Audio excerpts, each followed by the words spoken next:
gambar makhluk yang bernyawa. Meja yang ditempel dengan gambar kartun. Dan tentunya mencakup hal ini adalah sabun, rinso, helikopter, jual beli barang yang ada gambar makhluk yang bernyawa.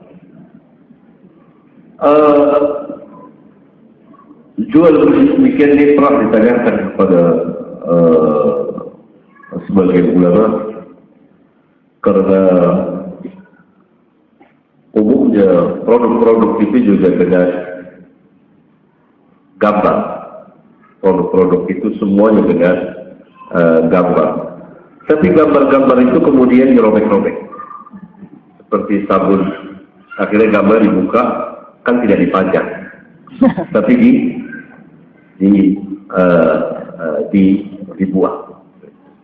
Oleh karena itu kalau keadaannya seperti itu, dan memang produk-produk itu semuanya atau sebagiannya, maka tidak terlarang kita menjual menurut sebagian ulama. Kan tidak mungkin kita pakai pulpen dan coret gambarnya, orang tidak akan mau beli.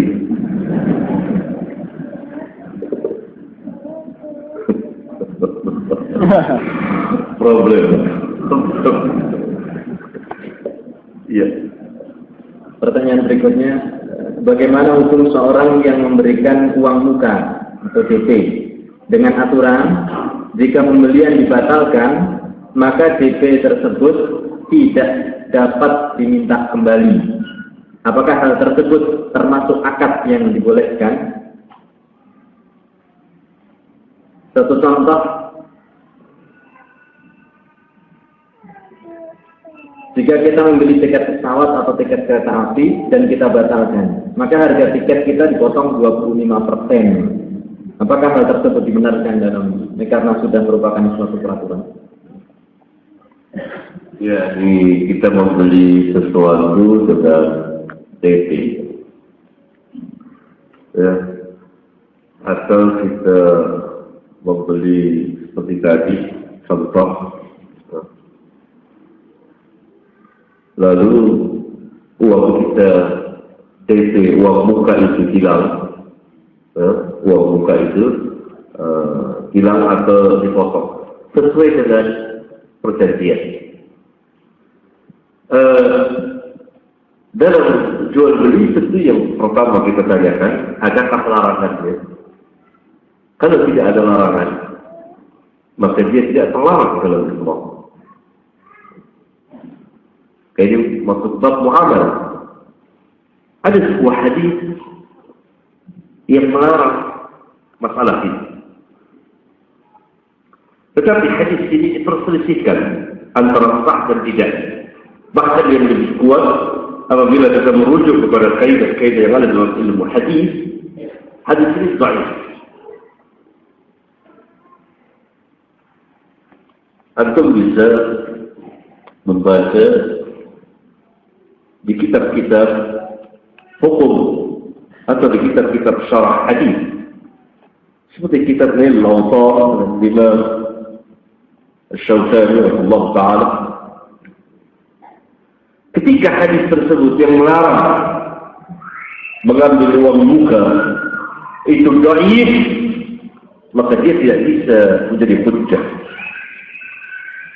Oleh karena itu mazhab sebagian ulama yang membolehkan ini hak insyaallah ta'ala atau aqrab bis-shawab, lebih mendekati kebenaran. Dan itu sering saya menjawab, ini boleh karena tidak ada hadis yang sah yang melarangnya. Ada hadis yang baik dan tidak bisa dipakai sebagai hujjah. Ulama yang melarang yang tidak membolehkannya tidak mempunyai hujjah kecuali ra'i, dan ra'i tidak menjadi hujjah. Oleh karena itu pendapat ulama yang membolehkannya mengembalikan kepada hukum asal. Maka apabila kita membeli kendaraan dan kita belikan uang mukanya dan beberapa hari kemudian, 3 hari atau sepekan kita akan melunasi, ternyata kita tidak menjadi membelinya, atau sudah habis waktunya, maka penjual mengambil uang tersebut dan batal atau habis uang muka kita, kecuali penjual memberikan kebaikan kepada kita, memberikan kebaikan kepada kita. Iya. Ada sesuai kesepakatan. Sesuai kesepakatan. Apa kesepakatan awal? Uang muka hilang. Sedang kalau ditunda-tunda terus penjualan, sedangkan dia tidak membayar melunasinya sampai berapa lama? Dan penjual tentu tertunda dalam menjual barang. Allah. Pertanyaan via SMS yang mewakili mungkin beberapa ikhwah. Apakah dari peserta pendengar itu? Apakah ini jalan tembus? Apakah Ustaz Abdul Hakim membolehkan ceramah-ceramahnya dalam VCD, MP3 boleh dikopi atau dibaca? Karena ada ikhwah yang mengatakan Ustaz Abdul Hakim membolehkan. Ada yang dibolehkan, ada yang tidak dibolehkan, tidak secara mutlak. Nanti selepas kajian mana ikhwan yang bertanya datang sama saya. Tentunya kan itu harus izin. Saya juga tidak tahu dimasukkan di internet sembarangan. Karena ikhwan sekalian, kita ini bukan ulama. Tentu dalam pembicaraan ceramah-ceramah kita ada kelebihan, ada kekurangan yang perlu diedit, perlu diperiksa, perlu dihilangkan, dan seterusnya. Ya. Ilmu kita ini sedikit. Tidak bisa langsung disebarkan umum. Nanti ini langsung begitu tanpa pemeriksaan. Tentu sangat berat bagi kita. Ada yang memang sudah diperiksa dan sudah diberi izin, sudah diedarkan. Ada lagi yang memang ada sebagian ikhwan yang mencetaknya, produksinya, begitu. Tentu mereka memperdagangkannya, menjualnya, gitu. Dan mereka tentu tidak membolehkannya, ya, kecuali dengan jalannya beli. Ada yang orang yang dibiarkan dan sebagian saya biarkan banyak. Tetapi saya sangat sayangkan sebagian kita tidak minta izin dan langsung saja. Dan ada yang memang belum kita periksa. Kemudian ada juga ceramah-ceramah kita yang memang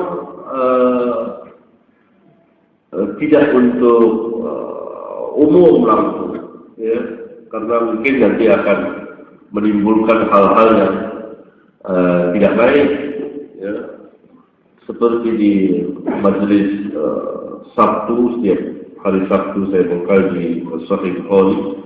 Juga kalau itu diumumkan juga sebagiannya mubazir, karena itu pembahasan hadis dan juga kadang-kadang dengan baca kitab Fathul Bari, para pelajar saja atau para sahabat yang bisa.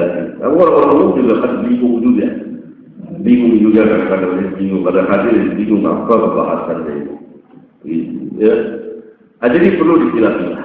Saya tidak mengizinkan secara mutlak, tidak membolehkan secara mutlak.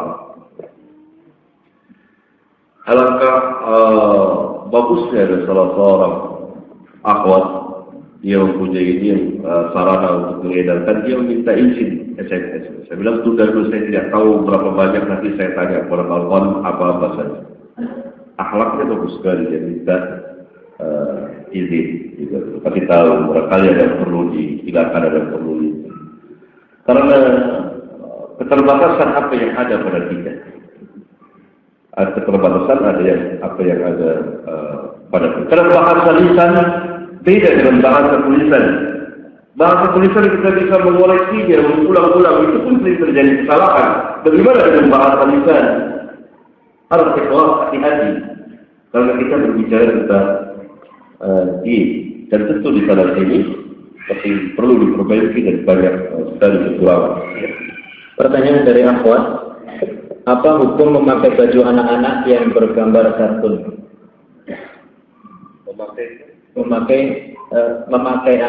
Memakaikan anak-anak dengan pakaian-pakaian yang ada gambar kartunnya. Kalau memang itu ya dari awal jangan beli pakaian yang tidak bergambar, yang bergambar. Pakaian yang bergambar harap dijaga kesucian. Ada gambar-gambar yang memang kalau dihilangkan itu akan merusak baju tersebut. Nah, ini dipakai. Kalau memang sudah ada, sebaiknya kita menghindari betul-betul baju-baju yang anak-anak yang bergambar. Sampai sekarang buku tulis pun apa saja khas-khas juga gambar semua. Mesti punya otak. Ini pertanyaan dari para pedagang. Kebanyakan kami adalah pedagang. Bagaimana status hadis yang isinya kedudukan hadis yang isinya 9 dari 10 pintu rezeki mengalir dari perdagangan? Saya tidak tahu. Saya tidak tahu. Siapa perawinya, para pedagang tentu lebih tahu. Lapasnya siapa perawinya nanti kasihkan ke saya, barangkali saya bisa. Karena dengan bahasa Indonesia agak sulit kita mengecek. Kalau dengan ada bahasa Arabnya agak lebih terang, agak lebih mudah bagi kita untuk menelusurinya. Barangkali sengaja mengetahui lafaz Arabnya. Siapa yang tanya?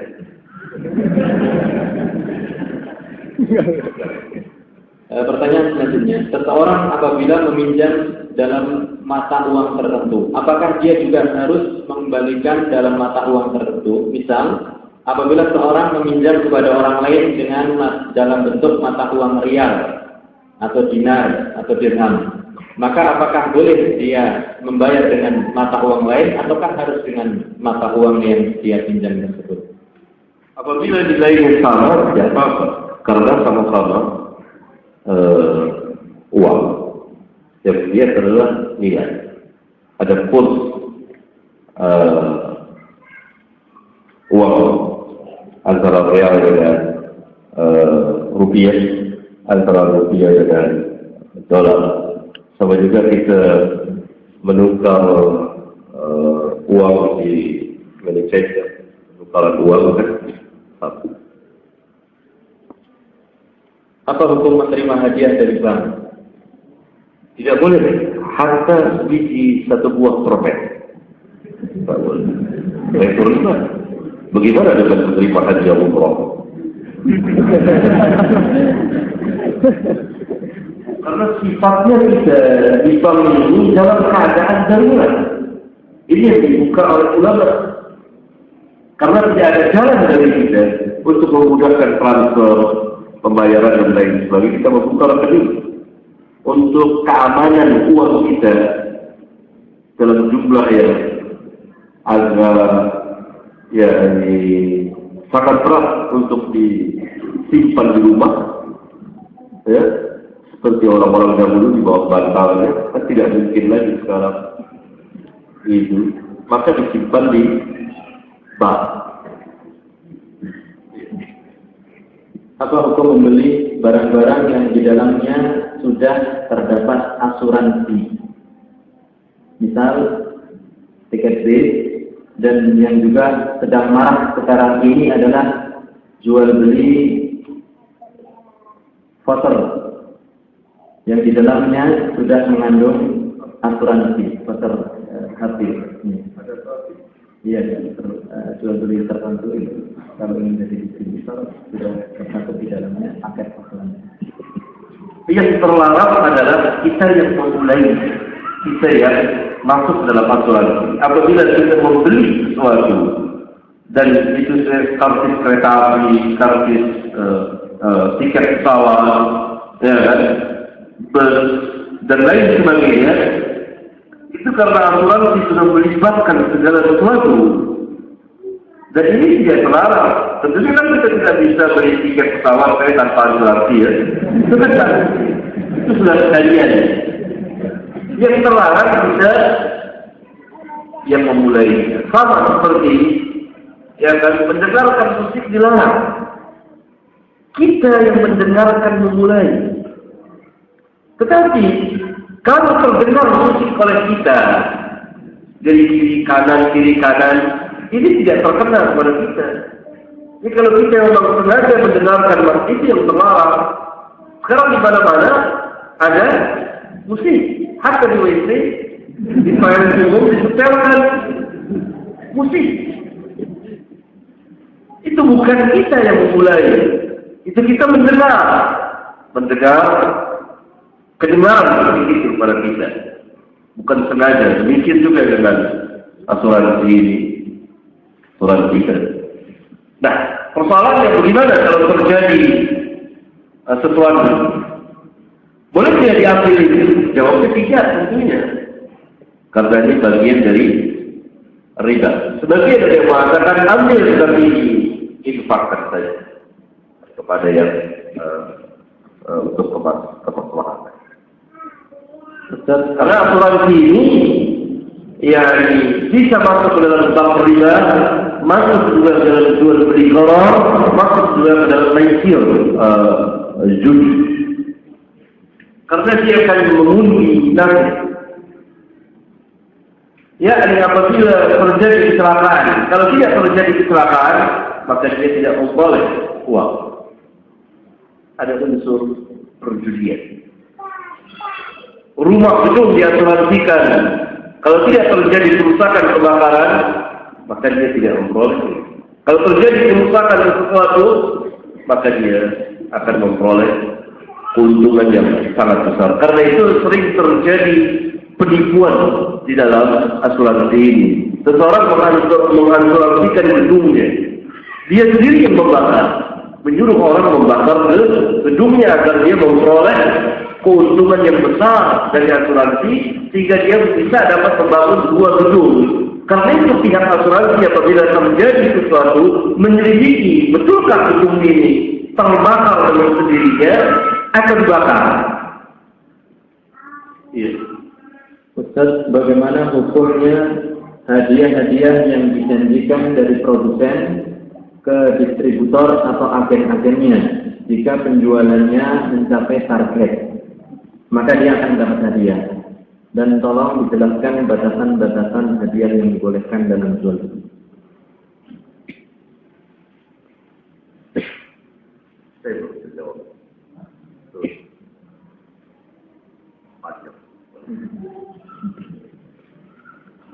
Pertanyaan yang sederhana sebetulnya, akan tapi mungkin berangkat dari memang ketidaktahuan, maka kita hargai, dan biasanya berasal dari negeri Iran.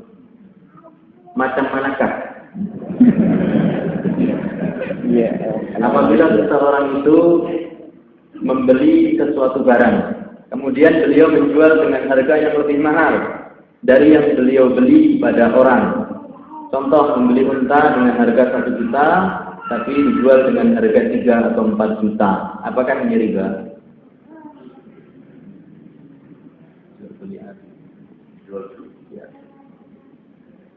Ya, ini apa? Saya tidak ada larangan di mana orang. Itu yang terlalu muskil apa ya? Biasa.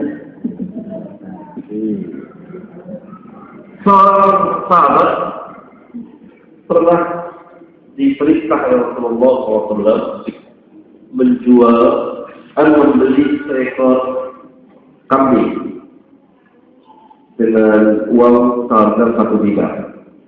Barangkali garisnya kambing ketika itu seharga 1 dinar. Kemudian sahabat ini dapat membeli 2 ekor kambing dengan harga 1 dinar. Berarti dia beli dengan harga yang murah, tapi kambingnya salah. Maka yang seekor dijual dengan harga 1 dinar. Kemudian dia datang kepada Rasulullah SAW dengan seekor kambing dan uang 1 dinar. Maka Rasulullah SAW mendoakannya hingga kalau orang itu menjual tanah, ini maksudnya menjual apa saja laku. Berkat doa Nabi yang mulia Sallallahu Alaihi Wasallam. Karena cerdik sahabat ini dan tidak ada unsur penipuan. 1 dinar dia bisa membeli 2 ekor kambing, tapi dia jujur. Sebagian manusia dia jujur. Disuruh oleh atasannya atau pimpinannya, ini uang harga 1 dinar, beli barang itu, dan umumnya barang itu memang harga 1 dinar, lalu karena dia cerdik, dia bisa beli 2 barang dengan harga 1 dinar. Lalu 1 barang dikasih pimpinannya, 1 barang pasukan, atau ini tidak cukup. Karena dia sebagai utusan, sebagai wakil, beda dengan sahabat ini, dikembalikan lagi kepada Rasulullah SAW. Kambingnya dan uang 1 dinar, dan beliau mendoakannya, dan orang itu sahabat itu jual apa saja laku. Dengan syarat tidak ada unsur penipuan. Kadang-kadang penjual menaikkan harga setinggi-tingginya sehingga orang suka. Pulpen dihargakan 10.000. Atau pulpen ini kalau 100.000. Kan orang bingung.